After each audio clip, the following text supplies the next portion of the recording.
Assalamualaikum warahmatullahi wabarakatuh.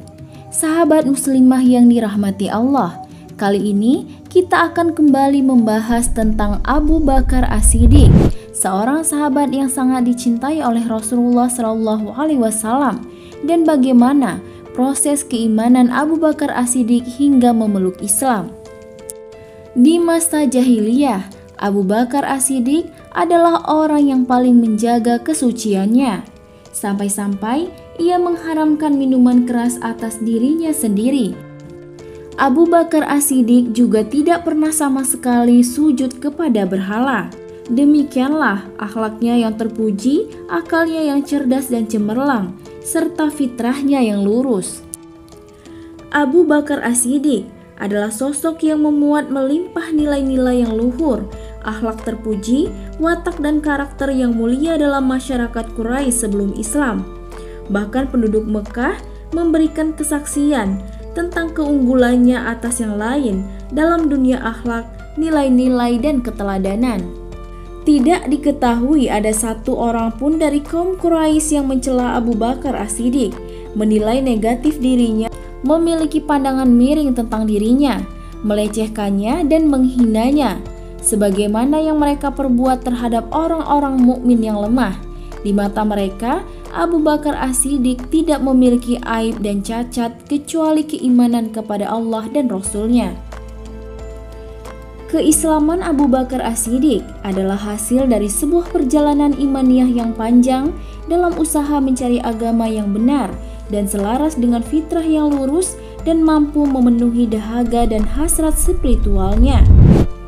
Pekerjaannya sebagai saudagar menjadikannya banyak melakukan perjalanan jauh melewati perbukitan, gunung-gunung, gurun Sahara, kota-kota dan kampung-kampung di Jazirah Arab, menjelajah dari utara menuju ke selatan dan dari timur ke barat semenanjung Arab, berinteraksi dan bergaul secara intensif dengan para penganut agama-agama yang beragam, terutama agama Nasrani.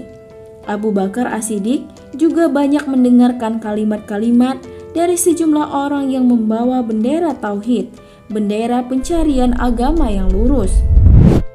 Suatu ketika, Abu Bakar As-Siddiq duduk-duduk di pelataran Ka'bah. Waktu itu, Zaid bin Amr bin Naufal sedang duduk. Lalu kemudian lewatlah Ibnu Abu Asal dan berkata kepadanya, "Bagaimana kabar Anda wahai pencari kebaikan?" Lalu ia pun menjawab, "Baik." Ibnu Abu Asal kembali bertanya, "Apakah Anda telah menemukan?" Ia kemudian menjawab, "Belum." Lalu kemudian ia berucap, "Setiap agama pada hari kiamat adalah binasa, kecuali apa yang masih tetap pada jalur Al-Hanafiyah, yaitu Tauhid. Dan sungguh, Nabi yang ditunggu-tunggu kedatangannya itu berasal dari kami atau dari kalian." Sebelum kejadian itu, Abu Bakar belum pernah mendengar tentang seorang Nabi yang ditunggu-tunggu kedatangannya dan diutus. Lalu kemudian Abu Bakar pun pergi untuk menemui Warokah bin Naufal. Ia adalah orang yang suka memandang ke langit dan sering bergumam dan qomat kamit. Lalu ia pun meminta dirinya berhenti sejenak. Kemudian Abu Bakar menceritakan kepadanya kejadian yang ia dengar tersebut. Lalu kemudian ia pun berkata, "Benar wahai keponakanku, kami adalah orang-orang yang ahli tentang kitab-kitab dan ilmu. Ketahuilah, sesungguhnya Nabi yang ditunggu-tunggu itu termasuk orang Arab yang paling baik dan mulia nasabnya, dan kaummu adalah kaum Arab yang paling baik dan mulia nasabnya." Dalam hati Abu Bakar As-Siddiq saat itu berkata bahwa ia adalah orang yang memiliki pengetahuan tentang nasab. Lalu kemudian Abu Bakar berkata, "Wahai pamanku, apa yang dikatakan oleh sang Nabi itu?" Lalu Warokah bin Naufal berkata, "Sang Nabi itu mengatakan apa yang dikatakan kepadanya. Ketahuilah, tidak boleh ada kezoliman dan saling membalas kezoliman. Tidak boleh menzolimi, tidak boleh dizolimi, dan tidak boleh saling membalas kezoliman." Ketika sedang berada di Syam, Abu Bakar As-Siddiq mengalami sebuah mimpi. Lalu kemudian ia menceritakan mimpinya itu kepada Rahib Buhairah. Lalu Buhairah berkata kepadanya, "Dari manakah Anda berasal?" Abu Bakar As-Siddiq menjawab, "Dari Mekah." Buhairah kembali bertanya, "Dari suku mana?" Abu Bakar As-Siddiq menjawab, "Dari Quraisy." Buhairah kembali bertanya, "Apa pekerjaan Anda?" Abu Bakar As-Siddiq menjawab, "Saudagar."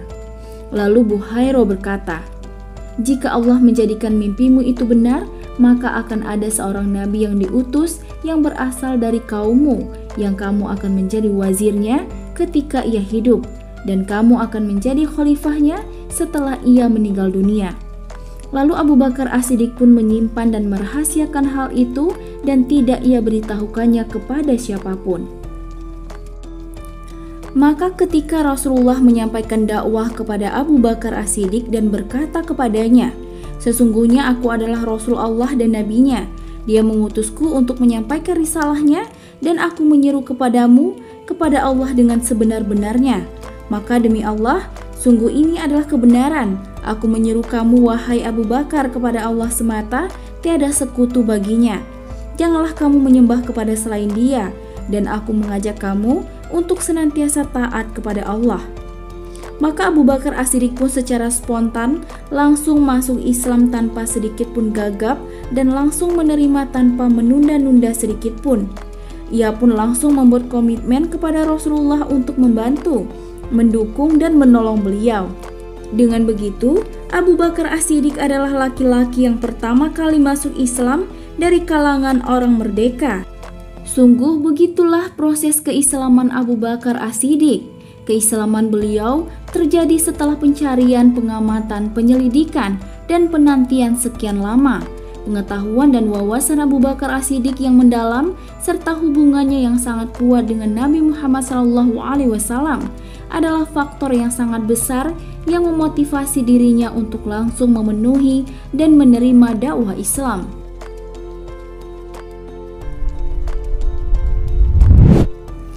Semoga kisah ini menjadi pelajaran buat kita semua dan memotivasi kita untuk semakin giat menambah keimanan kita kepada Allah Subhanahu wa taala.